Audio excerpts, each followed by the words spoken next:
Thank you. So good afternoon, everyone. I'm glad you all were able to come here today. I'm here to update the community on the investigation involving former Greece Police Chief Drew Forsythe and the events surrounding the crash of his police vehicle on October 21st of this year. Earlier today, investigators from my office filed an accusatory instrument entitled The People of the State of New York versus Andrew Forsythe, charging Mr. Forsythe with leaving the scene of a property damage accident in violation of Section 600, Subdivision 1 of the Vehicle and Traffic Law. That is a traffic infraction.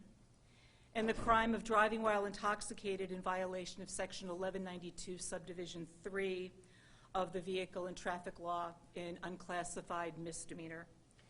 The accusatory instrument was filed in the Greece Town Court. The Monroe County District Attorney's Office conducted this investigation at the request of the town of Greece. In the afternoon of Saturday, October 23rd, I received a call from the Greece Police Department. I was briefly apprised of the situation, and then I was asked to lead the investigation, and I agreed. I immediately put out a press statement to that effect, and I also asked my chief investigator, Charles Dominic, to immediately begin the investigation. Now, 2 weeks later, I'm here to share the results of that investigation with the community. While I am limited in what I can share regarding our actual evidence, I would like to lay out the timeline of the events from October 20th to the 21st as they are stated in the accusatory instrument. And at the end of the press conference, you are going to be getting a copy of the accusatory instrument along with the supporting depositions.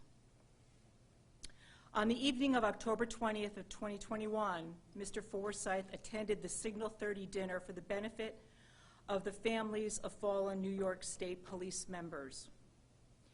At approximately 5:50 p.m., he arrived at the Hyatt Hotel in his town-owned Chevrolet Tahoe. He parked in the South Avenue parking garage. At approximately 10:12 p.m., he entered the bar area of the Hyatt. He remained inside that bar area until approximately 12:36 a.m. During that 2-hour and 15-minute period, he consumed approximately 6 alcoholic beverages. We don't know what he drank from the time that he arrived at the event leading up to 10:12 p.m.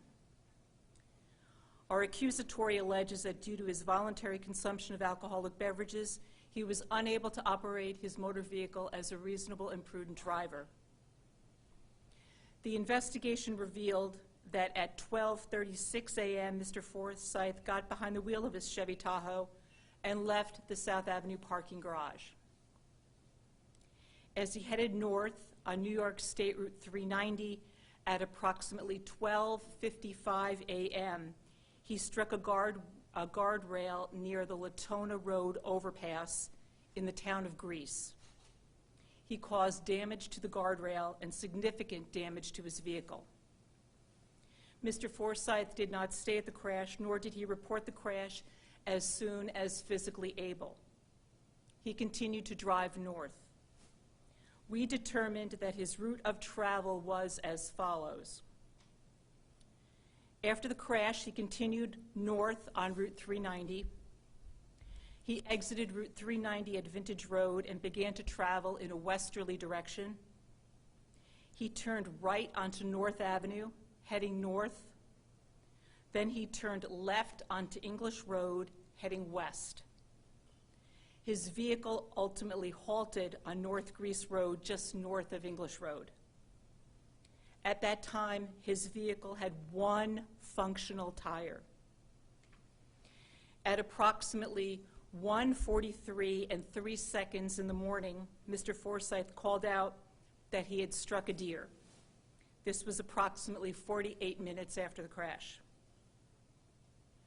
He was later taken home by members of the Greece Police Department, and his vehicle was towed to the Greece Police Department impound lot.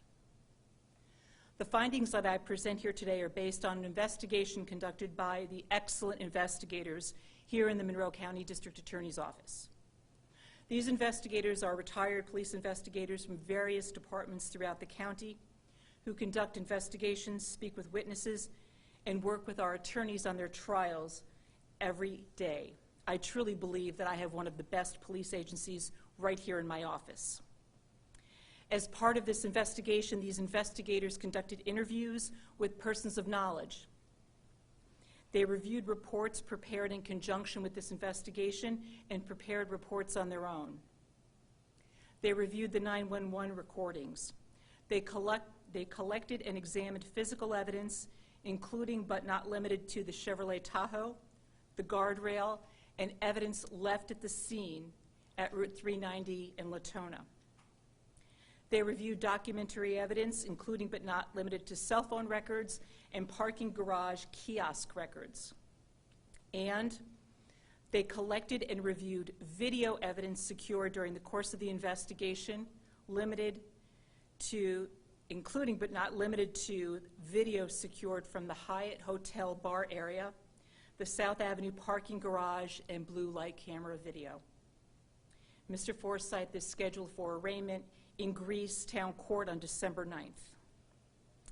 Now, as a community, we trust that law enforcement officers are above reproach. Mr. Forsythe's actions were disappointing, dangerous, and have altered the community's trust in the Greece Police Department.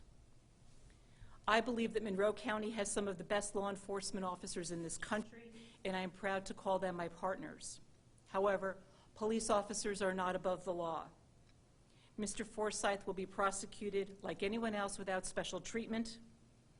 As with any case that comes into my office, this will move forward in a court of law. The case must not be tried in the media or on social media, but in the courtroom. At this time, I don't anticipate any additional criminal charges relating to these events.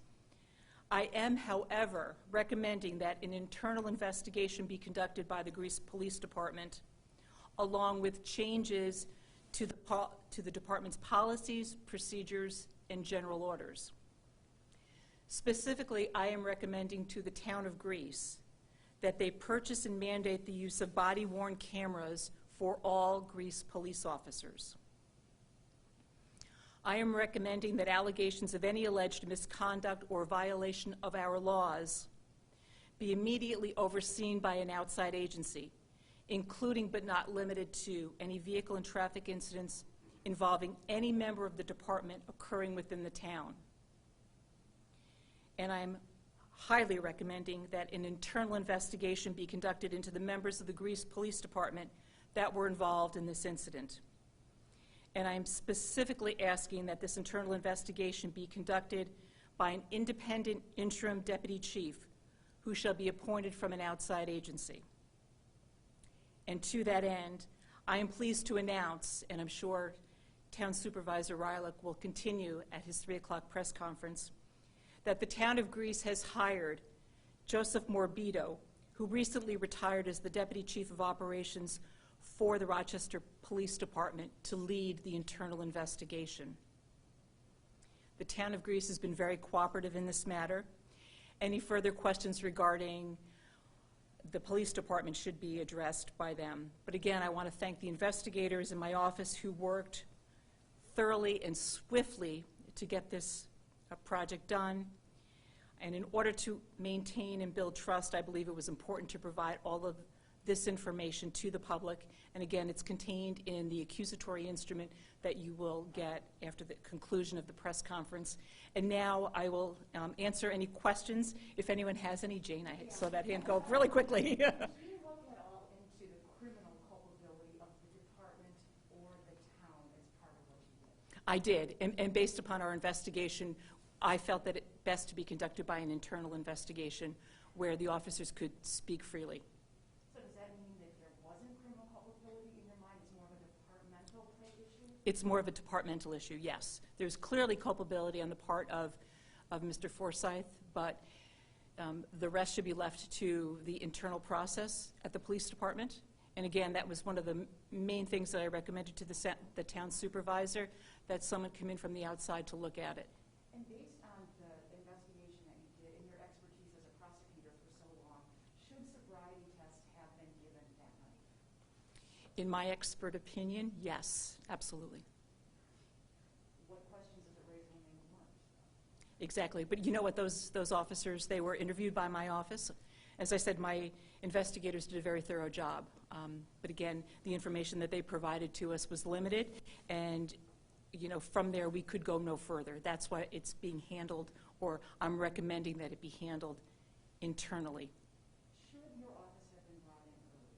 It took like 60 hours or something to get that call on Saturday. Absolutely. I mean, this was something that should have been handled, you know, immediately, early that morning, you know, close to 2 a.m. An outside agency should have been brought in immediately. People might not understand why it's a misdemeanor DWI. The law is pretty specific about this. It is. It's pretty specific. It's his first time alleging that he drove while intoxicated. That's what the crime is. It's an unclassified misdemeanor. Sure, Karen. The information was limited from what the other officers gave. Was that limited because of their choice to limit the information for legal reasons or otherwise? That is correct. What type of alcohol do you believe he drank?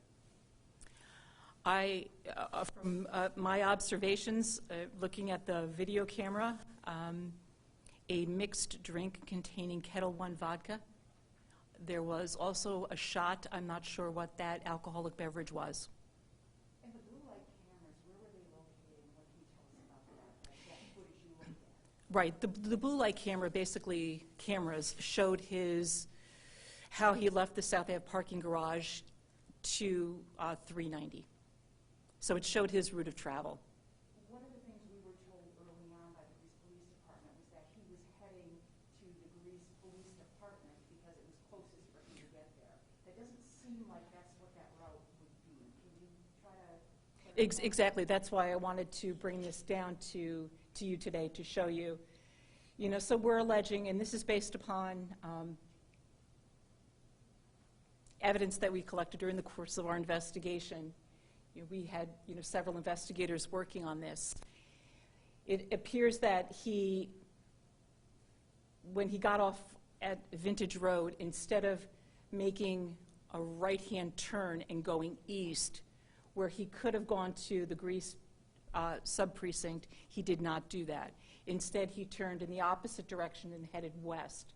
Again, if he were to go directly to Greece Police Precinct number 1, which again is marked on the map, there would have been other choices that he could have made. For example, he could have made that right-hand turn onto Long Pond Road and continued up into the precinct. It appeared from his method of travel that he was not headed toward either precinct. I believe he was headed home. Sandra, how do you charge somebody with DWI if you weren't talking to them, you know, in a short time after they've been allegedly drinking? Certainly. Again, I think the evidence that we secured here, namely the video evidence of him consuming alcoholic beverages at the bar, him leaving the South Ave parking garage, and again, even listening to his voice on the 911 call that's placed at 1:43 and 03 seconds, I believe all of those in conjunction with his bad driving can establish that he was intoxicated and not able to operate his motor vehicle as a reasonable and prudent driver. Just to clarify, he only had one working tire. One, yes. Were the others off the vehicle, or? One was totally off. One was left at the scene at 390 in Latona. Two others were totally demolished. There was one working tire. Right in the middle here, this is a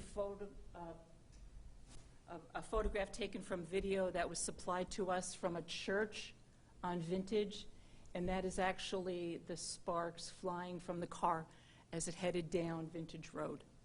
We heard people who called into 911 through dispatch saying that they saw a vehicle with sparks. That's what that picture shows. Yes, that's correct. Were you able to determine if his radio was operable or inoperable, if he had a cell phone, whether that was working? I believe he had a cell phone. I don't know much about that. He may or may not have lost that during the crash, but his car radio was operable. And there's no evidence to suggest he made any other stops at any other establishments after leaving the highway. That is correct. And the timeline fits That is correct, based upon cell phone records, again, video records, and the records from the 911 caller, who made 3 calls. He was not at Hot Shots. No, he was not at Hot Shots. Is it tough to prove this if you don't have blood alcohol?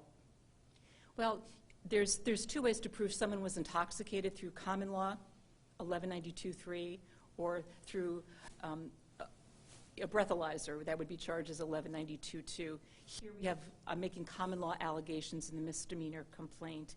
Again, I have him drinking at least 6 drinks. I have his gait. I have other mannerisms that are indicative of intoxication. I have his bad driving. And again, on one of the audio calls, I have his voice. All of those taken together, it's my opinion that he was intoxicated. That's why I have decided to charge him with it. And when is he arrested for? December 9th. Will it be in Greasetown Court? At this point, it's scheduled, but it may or may not be moved. That's up to the defense attorney and the court. And you feel comfortable that your office can prosecute this case, given who this man is in our community? You know, unfortunately, yes. I mean, you know, Andrew Forsythe, he had a wonderful career in law enforcement, and people can't forget that. He made a mistake. He's got to be held accountable for this mistake, but he was an excellent chief in Greece, and he has served this community admirably. We can't define him by this one mistake.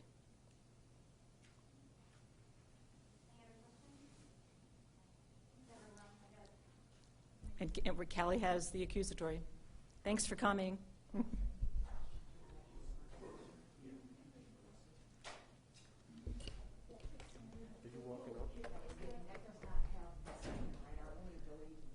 Is right now, yeah.